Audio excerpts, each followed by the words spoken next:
வணக்கம் வியாபார நண்பர்களே. இப்போ பார்த்தீங்கன்னா, மகாராஷ்டிரா, கர்நாடகா எல்லா ஸ்டேட்லேயும் பார்த்தீங்கன்னா, வெங்காயம் அதிக ரேட்டு போயின்னு இருக்கு. மத்திய பிரதேசில் சாம்கர்க், அதுக்கப்புறம் இண்டூர், ரத்லம் இங்கெல்லாம் பார்த்தீங்கன்னா, ஒரு கிலோ 55 to 70 வந்து இன்றைக்கி ரேட்டில் பார்த்தீங்கன்னா 36 ரூபா போயிட்டுருக்கு. முந்தினத்து ரேட்டும் அதுதான். இன்னும் ஒரு வாரம் வரைக்கும் அதே ரேட்டில் தான் இருக்கும். நெக்ஸ்ட்டு தான் ரேட்டு மாறும். 2 நாளைக்கு முன்னாடி வரைக்கும் நாங்கள் இருக்கும்போதுலேயும் அந்த ரேட்டு தான் இருந்தது. இன்றைக்கி காலையில் ஃபோன் பண்ணேன், அதே ரேட்டு தான் இருக்குது.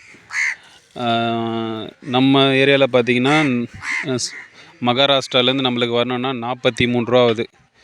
எப்படின்னா மிக்சிங்கில் வர்றது 55 to 70, அதில் 50 mm இருக்கும், 45 mm இருக்கும். ஆனால் பியூர் அண்ட் பியூராக எம்பிலேருந்து வர்றது 55 to 70 வந்து 36 ரூபா. டிரான்ஸ்போர்ட் வந்து 4 ரூபா 25 காசு. ஆனால் நீங்கள் 35 டன் எடுக்கணும். அந்த ரேட்டுக்கு எடுத்தால் தான் 4 ரூபா 25 காசு வரும். இன்னும் கம்மியாக 19 டன்னு 25 டன்னு ஏற்றிங்கன்னா இன்னும் கொஞ்சம் அதிகமாகும். ஸோ லாங்கு இருக்கிறதுனால அந்த ரேட்டு. அதே மாதிரி பார்த்திங்கன்னா, அங்கேருந்து உருளைக்கிழங்கு வருது, வேலூருக்கு தான் வருது உருளைக்கிழங்கு. அதில் நாங்கள் எதனா மூட்டை ஜாயின் பண்ணி போட முடியலன்னா, நம்ம தெரிஞ்ச வியாபாரி தான் அவங்கள ஒத்துக்க மாட்றாங்க. அதனால் டேரெக்டாக ஒரு லோடு எடுக்கணும்னா தான் அங்கே போனோம். ஸோ உங்களுக்கு யாராச்சும் அவ்வளோ டிஸ்டன்ஸ் போய் எடுக்கிற மாதிரி ஐடியா இருந்தால், நல்ல குவாலிட்டி 3 ஸ்கின்னு, அதை 3 பத்தின்னு சொல்லுவாங்க, 3 பத்தி ஸ்கின் இருக்கிறது இப்போதைக்கு பார்த்திங்கன்னா 36 ரூபா.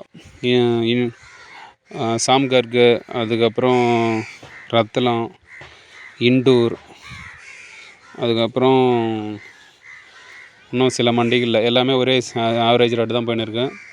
பெருசாக இந்த வாரம் எதுவும் மாற்றம் இல்லை. நீங்கள் எடுத்து இப்போ கூட எடுத்து சேல் பண்ணிங்கன்னா நல்ல காசு கிடைக்கும். மகாராஷ்டிராவோட அங்கேருந்து வந்தீங்கன்னா உங்களுக்கு ஒரு 2 ரூபா கம்மியாக இருக்கும், அவ்வளோதான். பெருசாலாம் ஒன்றும் வேரியேஷன் இருக்குது.